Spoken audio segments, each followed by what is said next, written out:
Hey everyone, welcome to Wildlife Inspired. I'm your host, Scott Keys. Now today's video, not a wildlife photography video. This is a product review. So whether you're a wildlife photographer or even just a generic videographer, stay tuned. I'm going to tell you about this tripod. Is this a legitimate product or is it a gimmick? I'm going to tell you what that product boasts and can it live up to those claims? And I'll tell you all about this Sirui SVS75 right after this.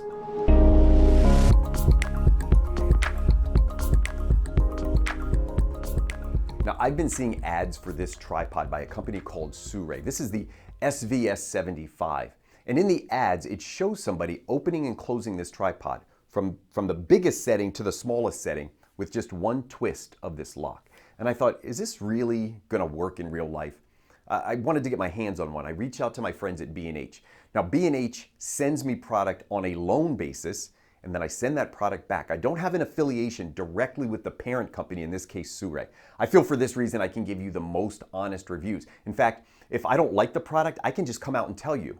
So these reviews, I really do feel, eliminate a lot of bias. By the way, I do some product reviews where product might be given to me, but I'll always tell you that up front. In this case, on loan from B&H, there will be an affiliate link down below. Feel free to shop with that link. That helps support the channel, but it doesn't add any cost to you. So if you are interested in this, and I'll tell you who it's for, click that link down below. All right, let's get into kind of how this is built. But before we do, we got to talk about cost. $499, we'll call it $500 for this video. And I've got a few other tripods that I've looked at in this price range.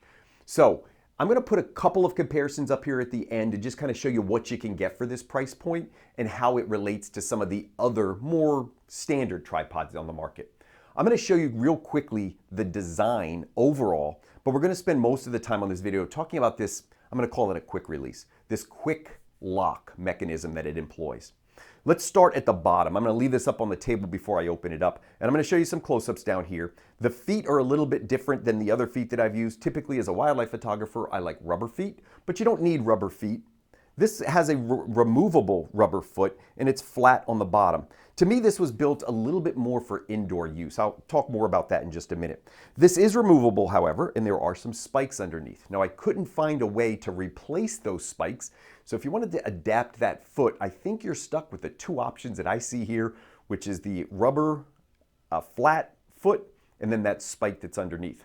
Moving up the tripod, you're going to notice a lack of locks. So in other words, most tripods are going to have some locks in this section, 2 or 3 locks depending on how many sections it is.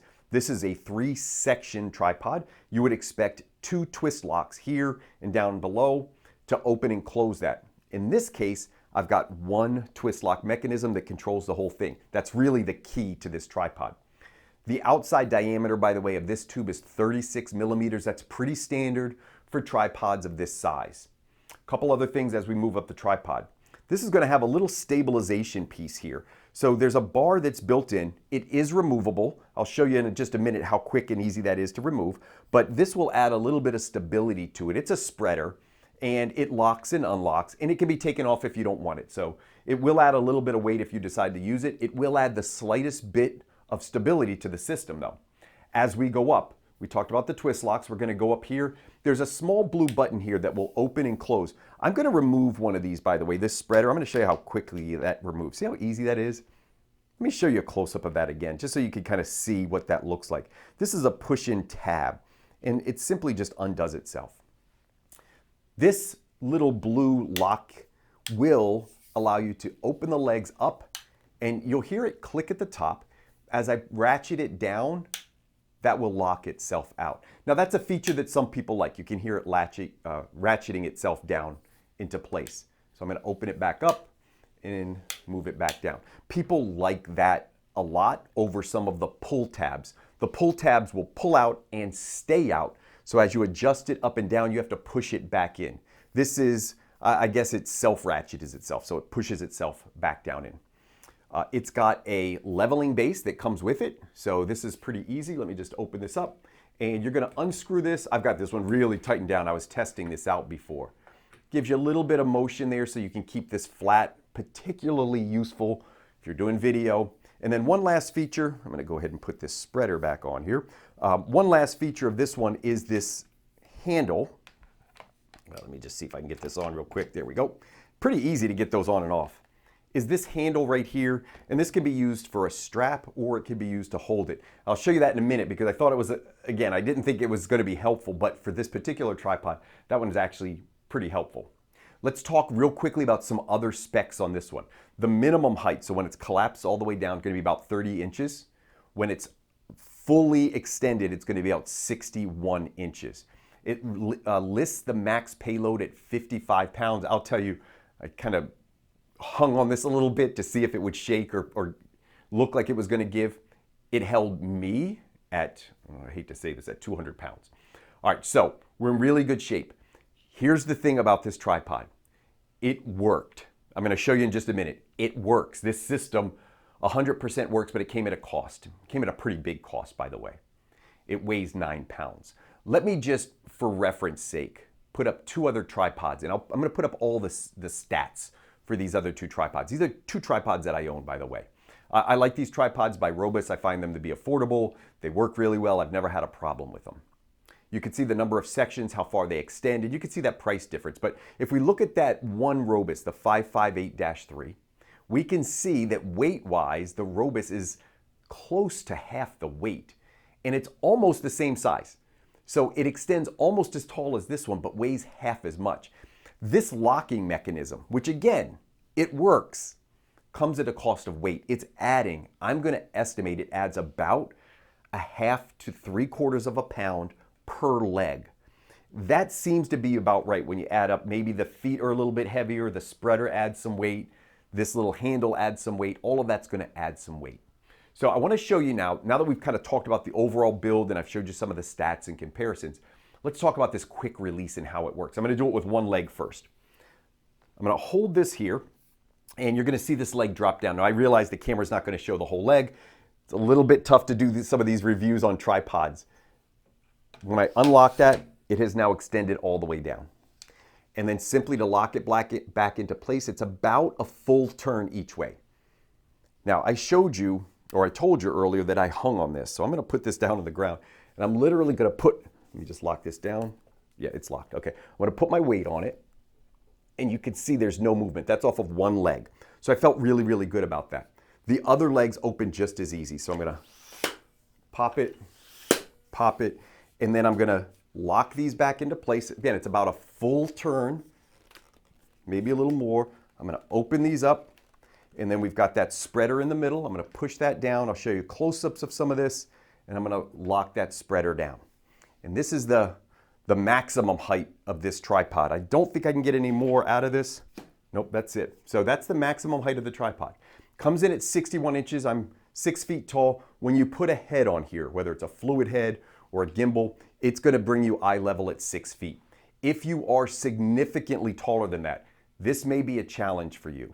For the average person, the height should not be an issue.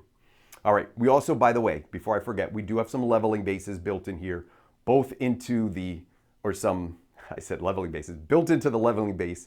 We've got some bubble levels that are built in there to help you establish when the height is even.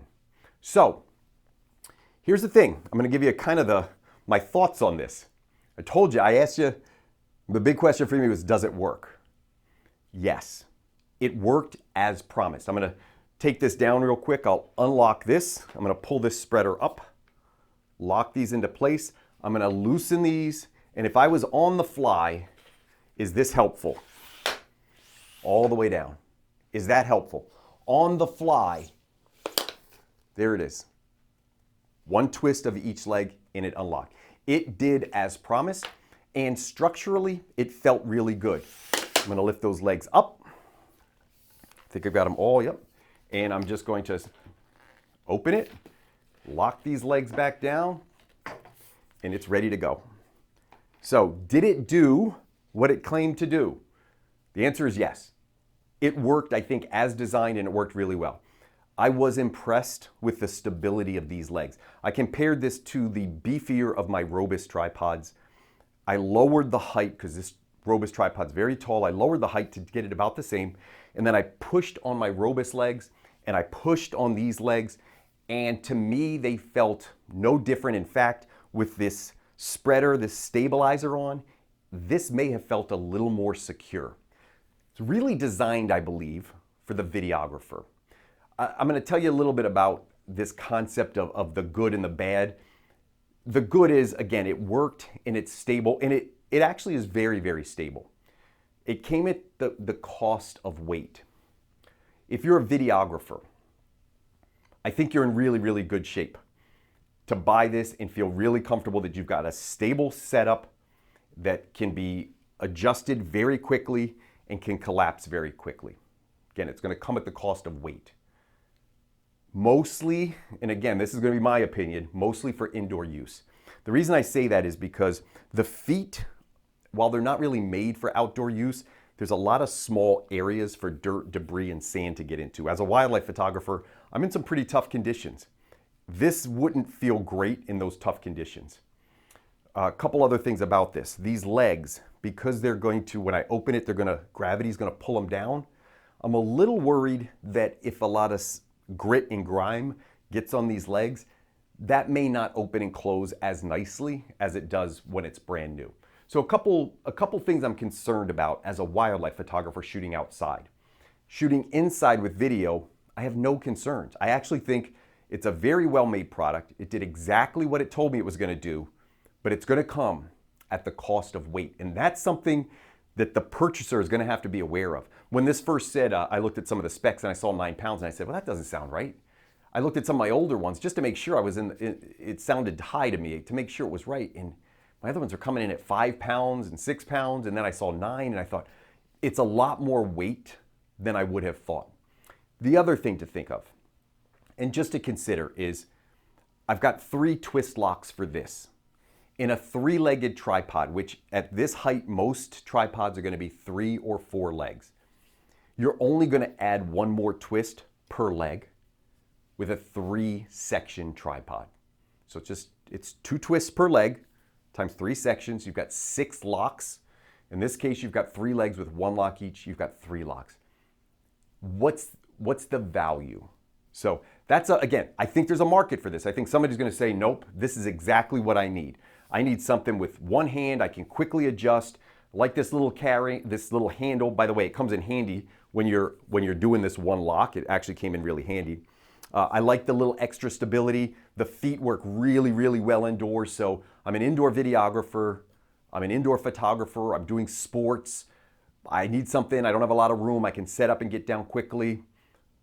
That's really the market for this one.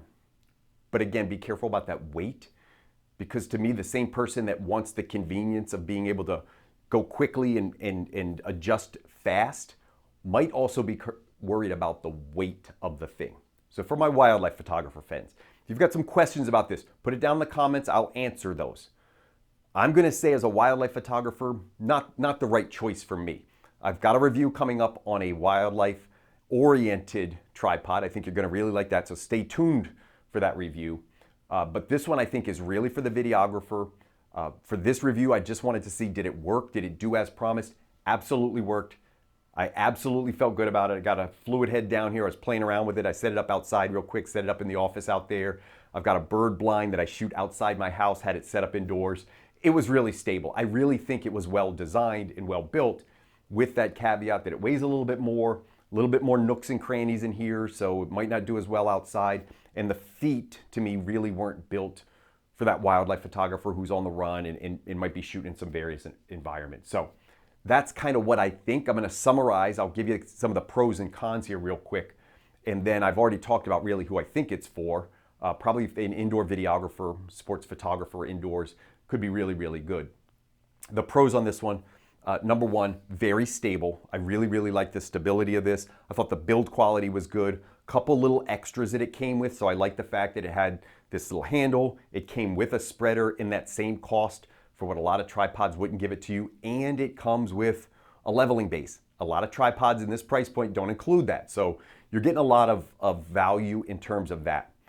The other pro for this really is that it did what it was supposed to do, which is lock out with 1 twist lock per leg. And it locked out very, very securely. And I felt really, really good about it. So very secure system. Overall, everything's good so far. What are the cons? For me, the cons were 2 things. One, the feet weren't replaceable onto another rubber foot that I might have preferred shooting outside. So I think it's more limited to indoor use. I'm going to put that as a con. It may not be as versatile. And the other con is going to be the weight. That's really it. Those are the two things I didn't like about this. Weighs a lot more than some of the other tripods in this price point, and it wasn't as adaptable. The feet weren't interchangeable as much as I would have liked them to be. And some nooks and crannies in here. I can see sand and dirt getting in there for the outdoor photographer. For an outdoor photographer, I like a pretty simple design. And so for that, I'm going to list that as a con as well. Now, if you like this review and you want to see more of them, make sure you're subscribed to the channel. I've got playlists down there. I do some opinion pieces in addition to these reviews. I do some educational pieces specifically around wildlife photography, but you don't have to be a wildlife photographer to enjoy my content. So any type of photographer or maybe even a videographer, feel free to subscribe down below. Hit the bell for notifications. That'll let you know when I have a new video out. I hope you enjoyed this one. And as always, I hope we can continue to find inspiration in wildlife together.